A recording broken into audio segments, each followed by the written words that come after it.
Okay, welcome everyone. I'm Allison from Tend Collective, and today we're going to do part two of Tend to Your Team, the Attuned Management series on communication and accountability. So, my name is Alison Cebulla, and I have a master's degree in public health from Boston University, and also a bachelor's of science from Berkeley. And I have been working in trauma-informed care since 2019. I worked at Paces Connection, and my earlier career was in nonprofit management, environmental management, and human rights. So I also worked at the Center for Child Wellbeing and Trauma at the University of Massachusetts Medical School. And my co-founders and I founded Tend Collective in 2024 to implement trauma-informed care and psychological safety in workplaces. So these are all former colleagues of mine, and we were assisting organizations who do human services. And what we noticed was that we were training organizations in trauma-informed care for the populations that they served. But internally on the inside of the org, that trauma-informed care was not happening for employees. So that was our idea for Tend Collective. It's been really great. We love doing this work with human services organizations. So we can do nonprofits, government agencies. I worked with nursing students, um, schools, educators. So there's a wide range of who we can work with. And so we help teams that are struggling with low morale or high turnover or other issues. We can help you integrate psychological safety. We can help you implement structure, norms, and agreements. We love training people managers. We love teaching self-regulation skills. And we offer one-on-one coaching, training, assessments.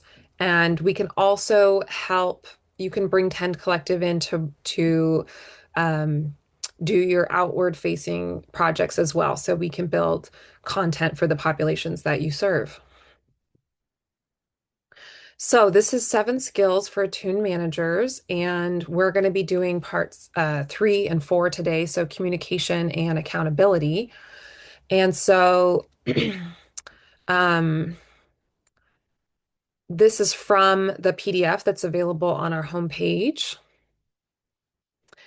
Communication, accountability. And so we'll get into these more. We'll go ahead and answer these questions as we move along.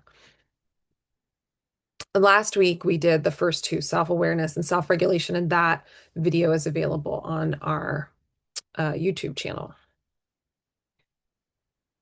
So just to give you some background on the framework we use for trauma-informed care at work, you may have seen these slides before if you've joined in the past.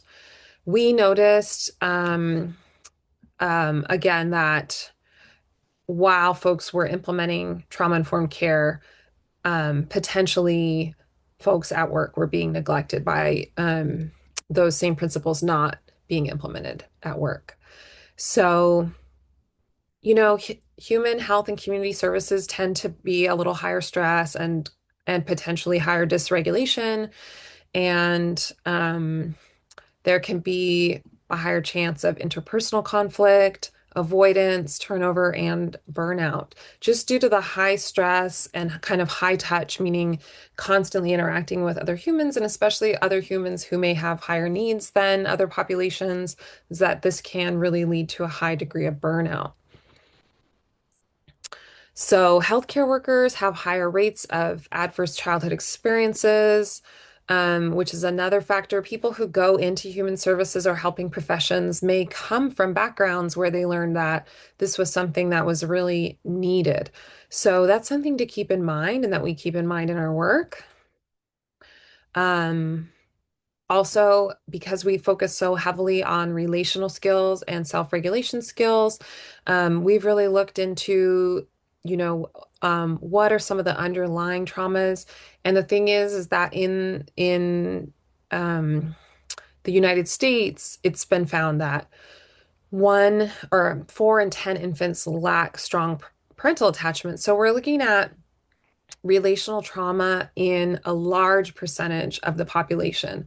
And so when we think about people that we work with and why is it so hard for folks to communicate well at work or to stay accountable or to stay focused or to stay regulated or not cause a lot of drama or conflict, we want to keep in mind that let's say we work with 100 people, that it's possible that 40 of those will have not received the strong and supportive and safe relational attachments that they needed.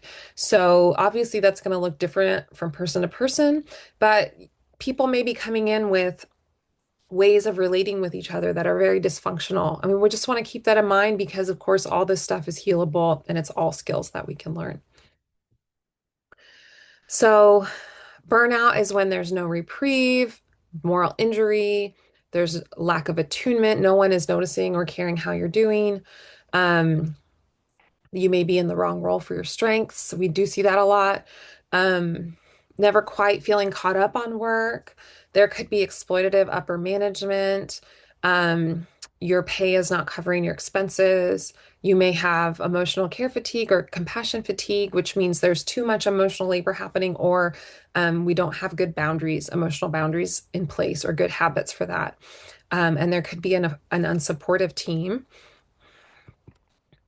And I also put, there's a difference between kind of individual causes of burnout and employer or team or organizational causes of burnout.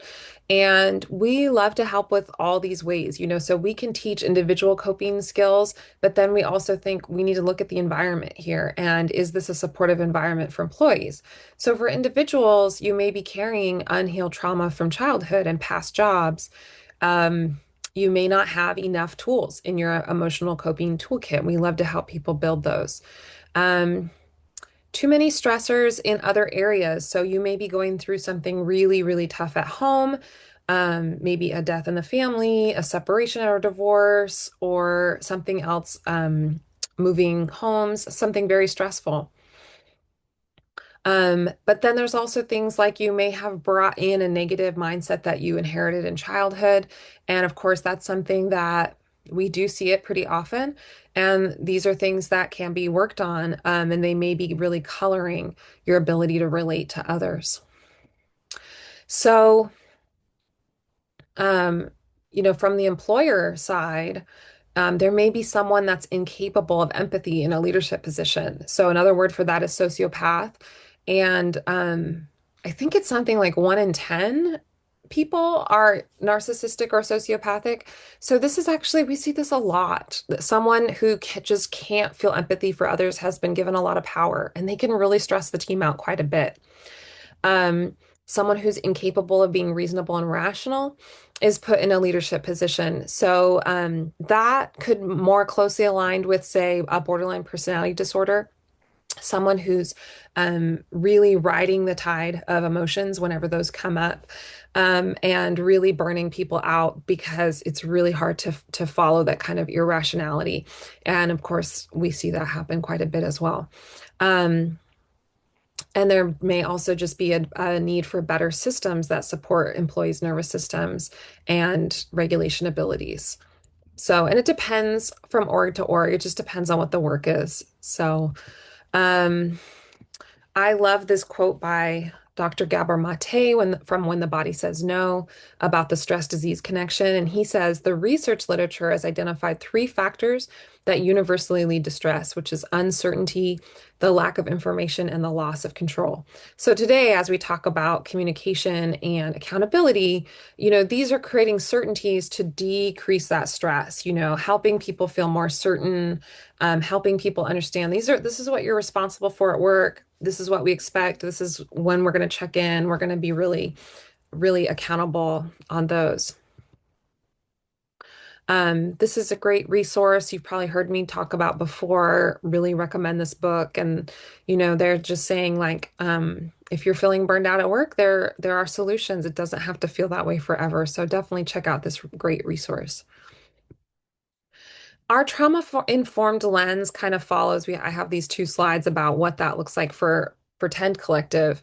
This is how we view it and how it shows up at work. which is that we absorb the attitudes, beliefs, and behaviors that we experienced in childhood, and we bring those beliefs and attitudes and behaviors with us into adulthood, including our workplaces. And they combine with other people's attitudes, beliefs, and behaviors to create the work culture. So if you have a human services org and you're already attracting more people to that role and that org and that type of work who have more adverse childhood experiences, because we tend to be I have ACEs myself, we tend to be drawn to this kind of helping work, then and the work culture is not supporting healing, or great structure and accountability, then we're going to have what my colleague Bree calls trauma organized. So the organization tends to organize around the trauma. So it's left unexamined, unquestioned, and sometimes the least regulated, least self-aware, and most dysfunctional employees can dominate the culture. I'm sure we've all seen that. So pretty soon, employees are burned out, there's toxic levels of stress, work quality decreases, and collaboration feels impossible. So resentment starts to build up.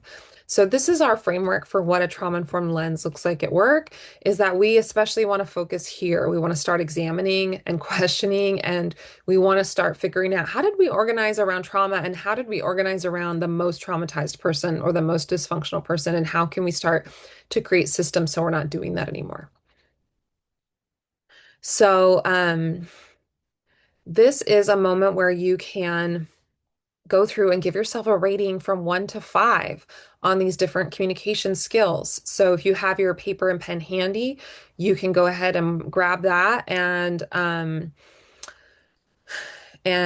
rate yourself. So 5 would be really high, 1 would be low. So I'm going to go through them. Go ahead and grab your pens.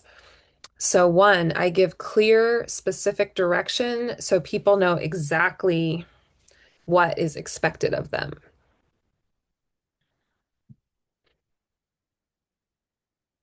2, I deliver feedback in a way that is honest, timely, and respectful.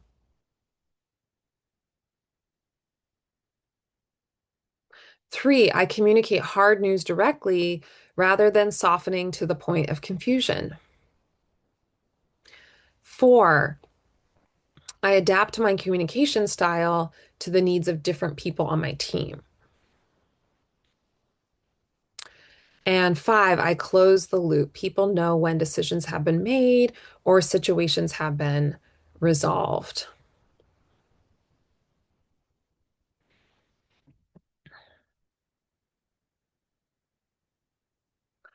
All right. Looks like I was going to put something here.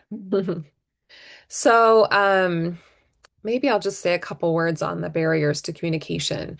So again, looking at that relational trauma, and this is why we prefer to do not just trainings, but one-on-one coaching with anyone who manages people, especially upper senior management, is because we're really bringing in our preconceived biases. Um, Welcome new folks who have joined. We're bringing in those kinds of attitudes, beliefs, and behaviors with us from childhood or from past workplaces, which may have been functional or dysfunctional. And so we're creating patterns at work that can be examined. And this is why we like to do the one-on-one work with folks, so we can really do a deep dive and look at those and see if they're serving us still or if we want to make some adjustments. And in coaching, what we do is someone will say, yeah, I'm really having this difficulty communicating with so and so. And then we'll really get into, like, what are the underlying beliefs that are creating a barrier from your side? What can we do differently and what can we practice? And then we say, okay, this week I'm going to practice this particular behavior change. And then we check in the next week and how did that go? And it's, coaching is often considered to be the very best intervention for behavior change because it feels so good to get that support. So this is a tool that I started. So I started working with my very first manager as a coach about 10 years ago, 11 years ago. And I studied health coaching, and but then someone reached out and said, I actually really need help at work. And that's when I realized I loved helping managers. And this was something that we just practiced over and over and over again, that I learned that even though we think of empathy as something very intuitive and natural that just comes, oh, I should just naturally feel empathy for others. It's actually something that we can practice and that we forget to do naturally. And it's something that we can put in place. And it's a really beautiful practice. Um, where we just want to slow down and pause and think, how can I put myself in this other person's shoes very deliberately and intentionally right now? And you may want to take a moment to like journal. Like um, I'm really having an issue with my colleague Allison, that's my name. And I'm just not understanding what's going on. So let me take a couple moments and check in. What do I think is happening for them?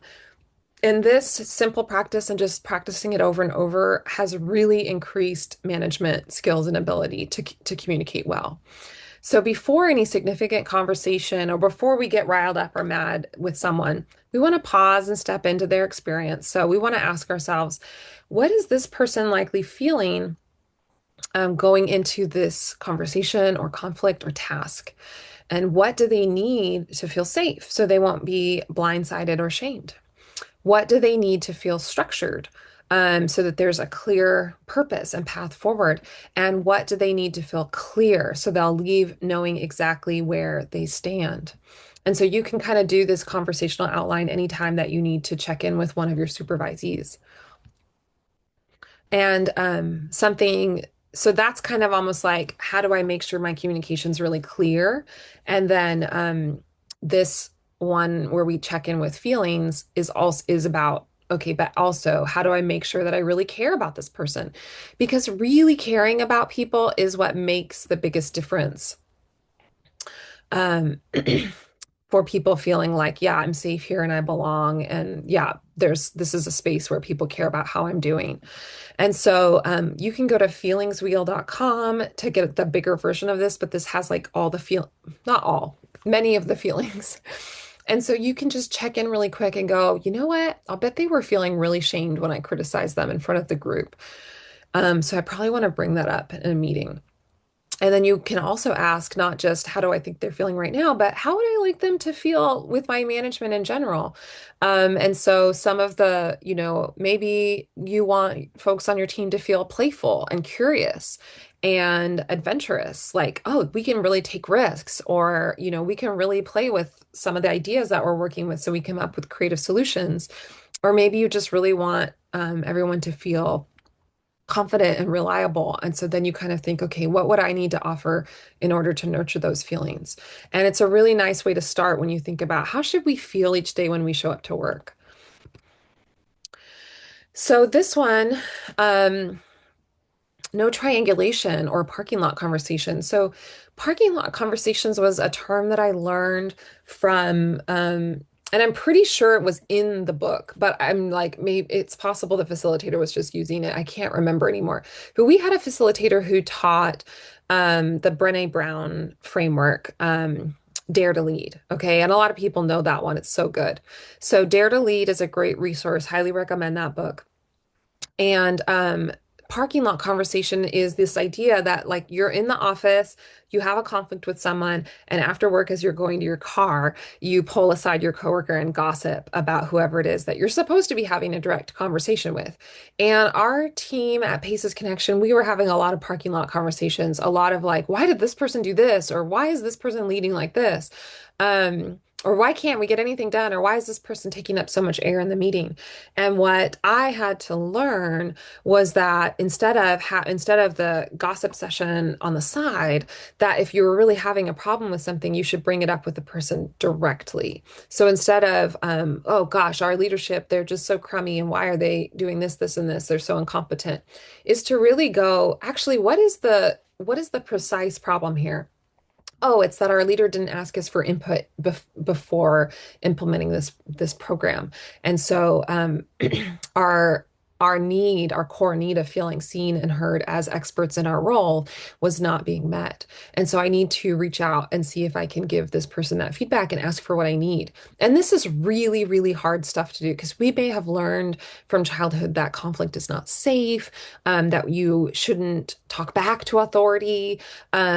that you always need to really bring in another person in order to feel safe.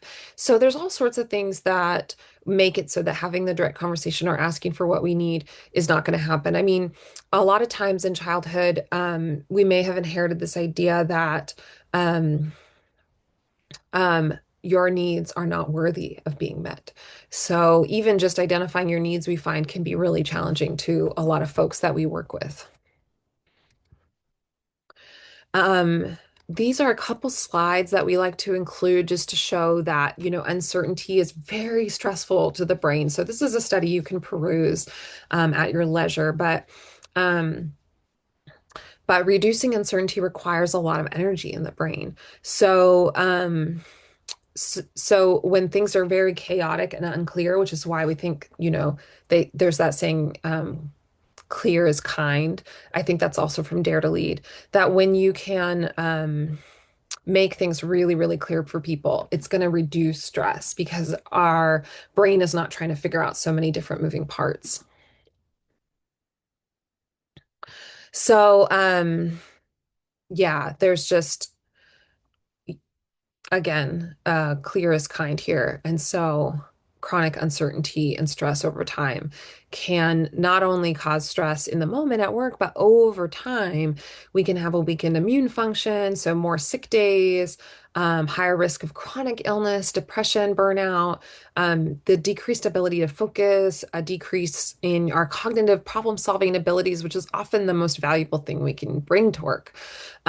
Weakened prefrontal cortex, so that's the rational decision-making part of our brain here, decreased memory and learning, the inability to work well with others. That also starts to happen when we have higher stress. So, again, that's why we focus on really like today, communication, accountability, just making sure that we're making things so clear for folks and reducing that stress. Which will, of course, increase the productivity, the ability to focus, increase creative decision making, increase our ability to work with others, and increase that engagement and retention. Okay, let's talk about accountability. So, this is skill number 4 from our guide, which again you can find on our website on the homepage. And so, let's go ahead and go through and we'll just do a rating from 1 to 5 on these. So, number 1, I set clear expectations so people know what success looks like.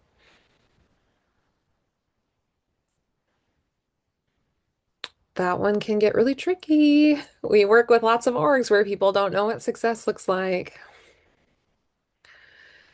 2, I follow up on my commitments and those of the employees and teams I manage consistently.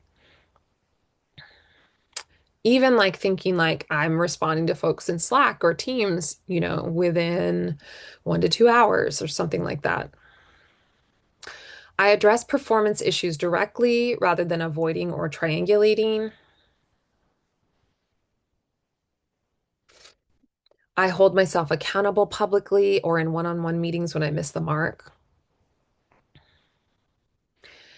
And the last one, I can distinguish between a person struggling and a person not trying, and I know how to respond accordingly.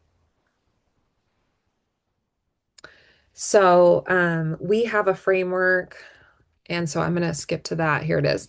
The 3 A's. This is the main framework that I teach when we are brought on to work with orgs, and this is awareness, attunement, acknowledgement. And this just means first you have to know how you're feeling. So that's awareness before you can attune with your others and know how they're feeling and what they need.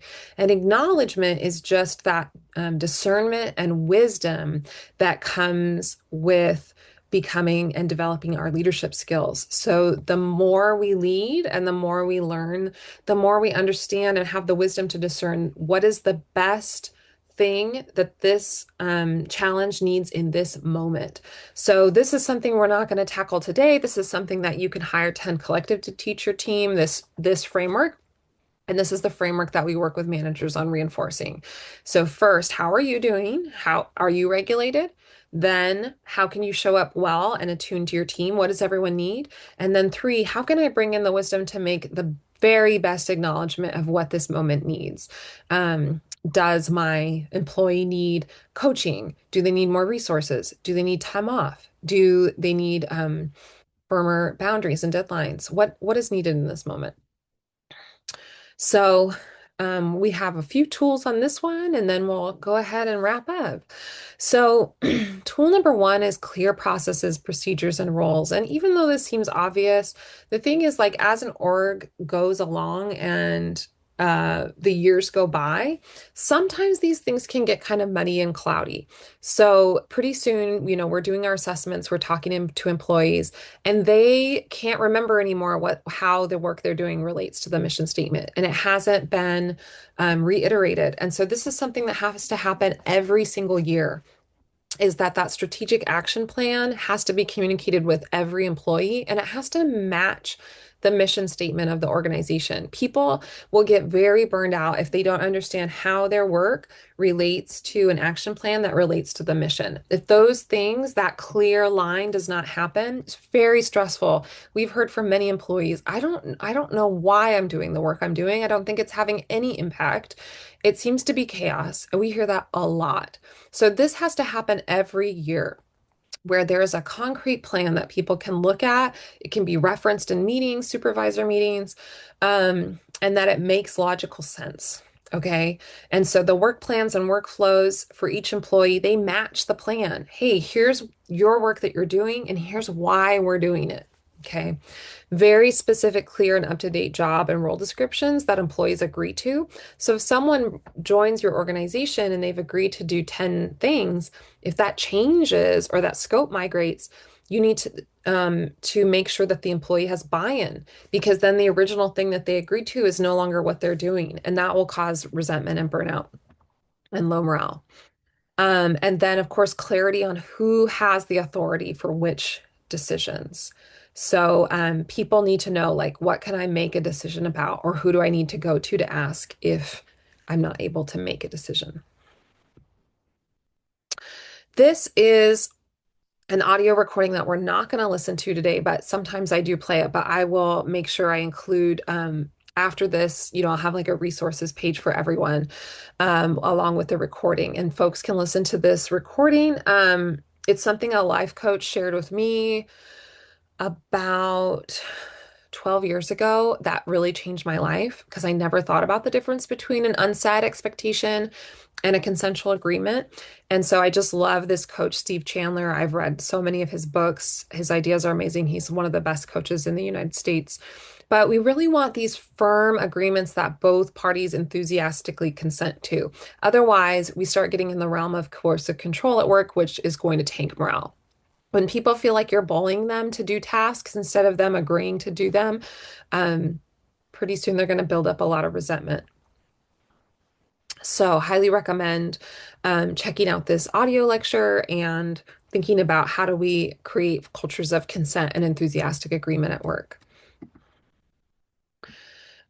Really firm accountability is the last tool. So when issues arise, we always start with this idea of work. And so when I'm working with organizations, I come back to this again and again and again. If there's like interpersonal conflict, I'm like, let's go ahead and go back and start with the work, because we are here under the agreement that this person signed up to do work for you and you're going to manage the work. And that's the whole agreement that we have. And we want to start there. And usually coming back to that place makes a lot of the conflicts a lot more clear. Is the work getting done? Is the work we agreed to getting done? Is it high quality or high quality enough? And again, answering these questions will usually help us be able to pinpoint what is the actual challenge here.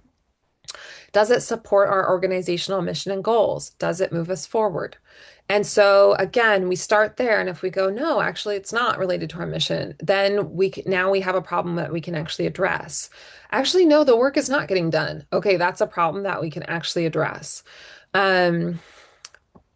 And so if the answer is kind of like, no, the work's not getting done, or it's not high enough quality, then we start there, and then we can apply our awareness, attunement, acknowledgement framework. So the acknowledgement part is, what does this moment need? Does a different person need this project?